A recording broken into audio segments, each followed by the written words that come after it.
This week, in the Vayeshev Torah portion, Joseph is betrayed by his brothers and is sold into slavery in Egypt. Now, whether the brothers actually sold him into slavery can perhaps be a topic for another video. My focus for our time together today will instead be on what happened to Joseph when he entered Egypt. Even though Joseph was born a Hebrew, after he became Pharaoh's second in command, Joseph underwent an identity change. Not only did his appearance change, his name was changed, and his primary language became the language of Egypt. So for all intents and purposes, Joseph became an Egyptian. As a result, when Joseph's brothers came to Egypt to buy food during the famine, Joseph was completely different in appearance, and they did not recognize him. So, like a police detective who puts on different clothes and assumes a different identity for a specific purpose, Joseph in Egypt, in essence, went undercover. Coverings are very important to God. They assume different roles at different times throughout the scriptures. One of their purposes, like in the case of Joseph, is to disguise someone's appearance so they won't be recognized, like Leah on her wedding day to Jacob. Another reason is to delineate submission. When Ruth asked Boaz to put his covering over her, it was to say that he was her authority figure. At other times, it represents protection. He shall cover you with his feathers, and under his wings you shall take refuge. We could keep going with different reasons for coverings, but I think this is sufficient for now. Coverings seem to be very difficult for us to understand and accept in our modern world because they have many kinds of spiritual significance that we are not generally taught. Of course, when I was a Christian, I was not taught anything on the matter of head coverings except for it is only a spiritual covering, not a literal one. And this one, your hair is your covering. So once the Lord had me embark on my Messianic journey, I felt like I needed to learn more, as much as I could find out about head coverings. After all of that, I am now supremely convinced that head coverings are important for us women to learn about because I believe that they are not obsolete. Coverings, especially head coverings, are mentioned in the renewed covenant, but sadly are largely disregarded today by the vast majorities of followers of Messiah. But I hope and pray that this trend can be reversed and that the tradition of head coverings can be reinstated for the beautiful reasons the Lord intends for us, and I pray that this video will help us do that somehow if the Lord is willing. So in my Messianic YouTube learning journey, the Lord brought me to a video about head coverings that I would like to share with all of you, which hopefully you will watch after you finish this video,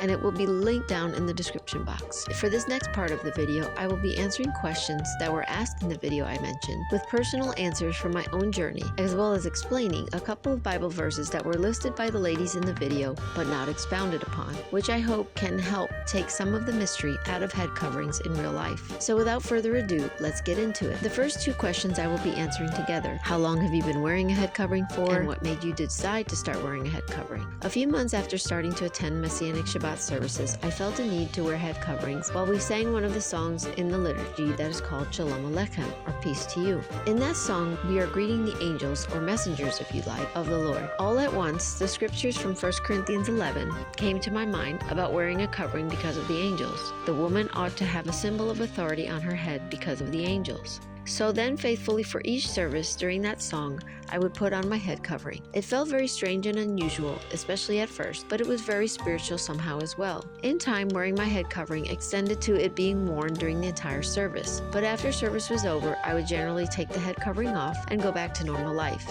In other words, without wearing a head covering. Then, when we officially converted to Messianic Judaism, I felt the Lord calling me to wear a head covering full time, for reasons I will explain a bit later. What message do you think covering your head sends people? I do agree with the ladies in the video that covering my head identifies me as a person of faith, but unfortunately, I don't know what faith people think I am because my head coverings are very unique, aka homemade. They don't look like any other traditional head coverings used by other religions like Mennonites or even traditional Jewish women. Have people treated you different now that you wear a head covering? I believe that in my personal situation, people do treat me a bit differently, and I will also be touching on that in the next section. Do you get many comments about the head covering? I don't get many comments about the head covering.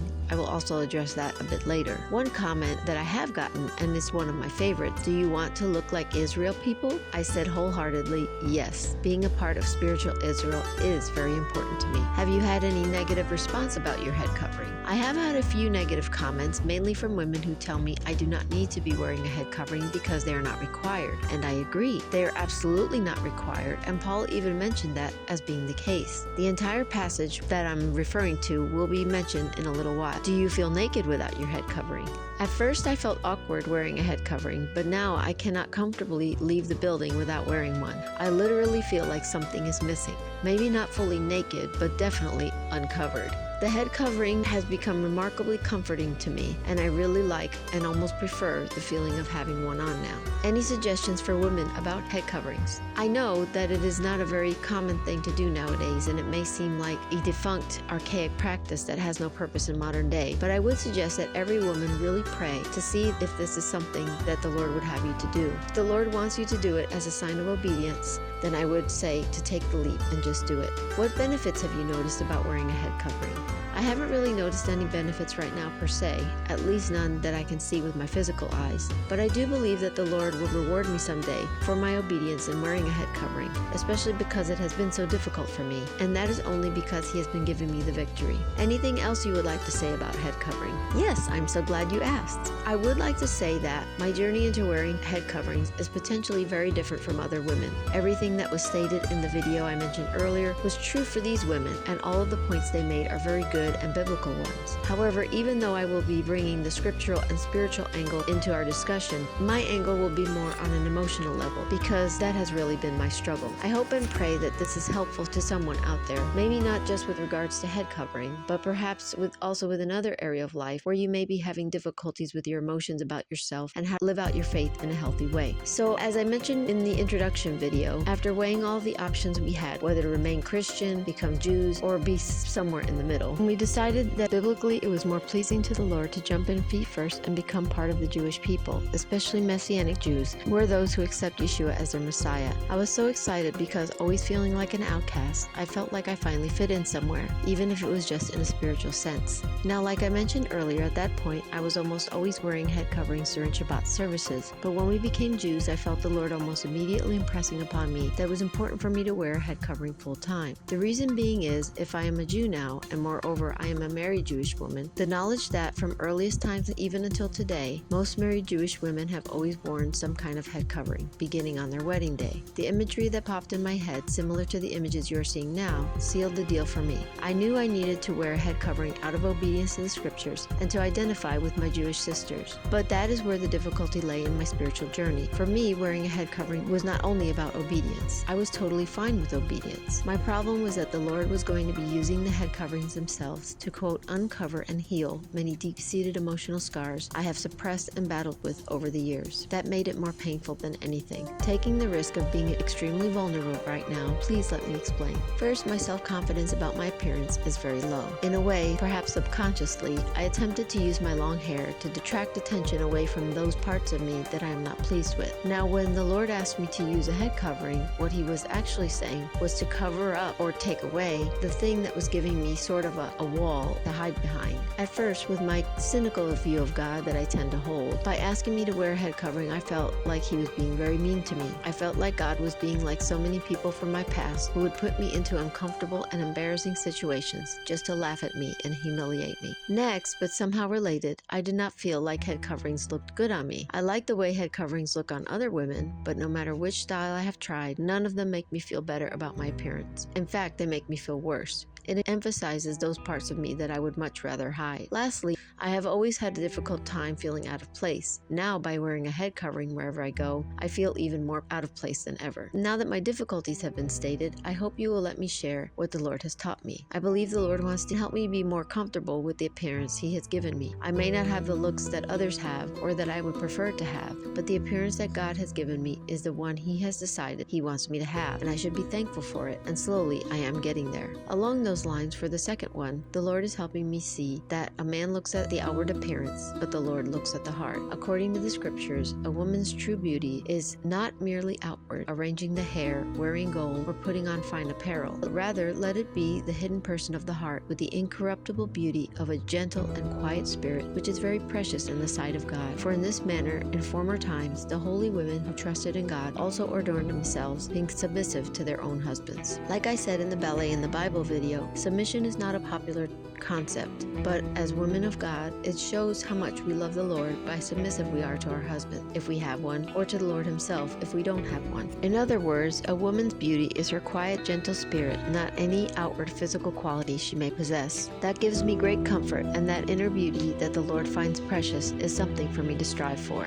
Lastly, and perhaps most importantly, the Lord is helping me realize that I'm different, and that's not necessarily a bad thing. There is a quote that one dear sister in the Lord once told me: "Why do you want to fit in when God wants you to be set apart?" I believe that is precisely the message that the Lord wants me to learn, like a testing or training or refining, if you will. If I can't tolerate being different and perhaps being rejected because of what I look like or because of something that I wear on my head, how will I be able to withstand true persecution if and or when it ever comes? I do not want to ever be afraid of being marginalized or insulted because of how different I am, or even embarrassed or ashamed of what I believe in, because the Lord says, "Whoever is ashamed of me and my words, of him the Son of Man will be ashamed when he comes in his own glory and in his Father's and of the holy angels." I pray that this never happens with me or with any of us. Like I said a little bit ago, I do not get many comments, and not really any negative comments, about my head covering. And for me so far, that has been a good thing, because perhaps I would not have taken the comments very well, and perhaps the Lord has been shielding me from those potential comments. Now sometimes I secretly hope people will get the courage to strike up a conversation with me about my head covering, because I believe it would give me a chance to share my faith in Yeshua with them.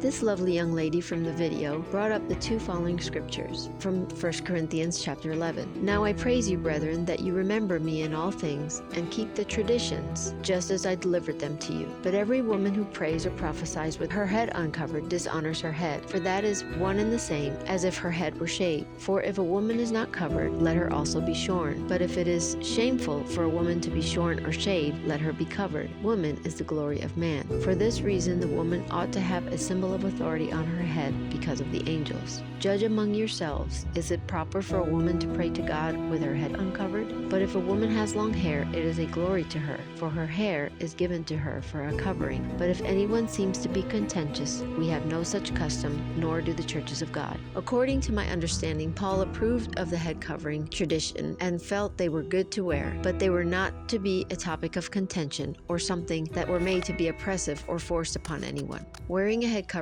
is a big leap to take, and I believe making someone wear a head covering is not a loving thing to do. I believe it should always be voluntary.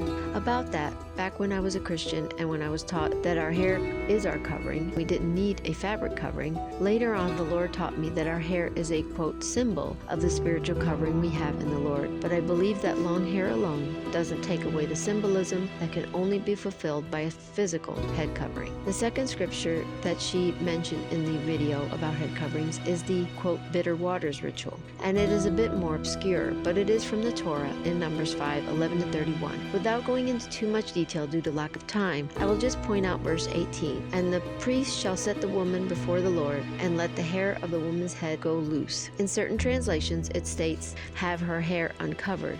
To many Hebrew scholars, it means that her head covering will be removed by the priest. And so if we do like cyclical logic, her hair would originally have had to be covered in the first place in order for the priest to be able to uncover her hair during that ritual. That act of taking her head covering off in the ritual has a lot of symbolic significance because of what the ritual is about. And many, including myself, believe that this proves that women, especially married women, wore head coverings. It's not obviously required, but it is something that is traditionally done. On a side note, there are many debates that head coverings bring up, which I believe make women shy away from wearing them.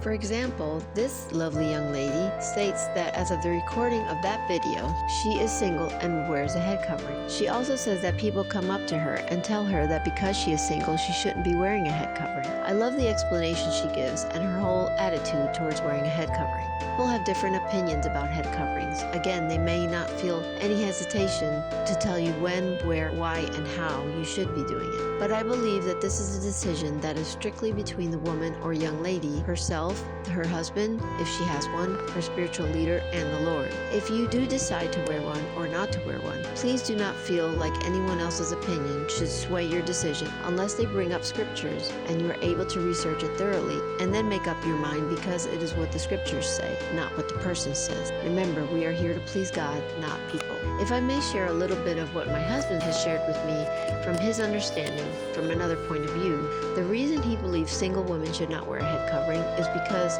in the past, head coverings were used as a way to distinguish a single woman from a married woman, sort of like wearing a wedding ring. It is believed by many that the word woman in the 1 Corinthians 11 passage was most likely coinciding with the Hebrew word isha, which means wife. If a single woman wears a head covering, yes, she is being modest, and perhaps she is pleasing the Lord by doing it. But again, that's for each young lady to decide for herself. There is so much more I can continue to share, but lastly, to close this episode, in a certain sense, like I mentioned with Joseph or Leah, I believe another purpose for the head covering is to hide our true identity, especially our identities as children of God. Speaking of Joseph specifically, it was this portion a few years ago in which the Lord gave me the idea for a banner, which I'll show you in a moment. Pharaoh's viceroy is Joseph. Jesus is Yeshua. Just like Yeshua came to his own people and his own people did not recognize him, we are undercover ambassadors from the kingdom of God who are on a mission to bring God's light to this world. God's glory shines through us, and I truly believe that glory needs to be covered and hidden.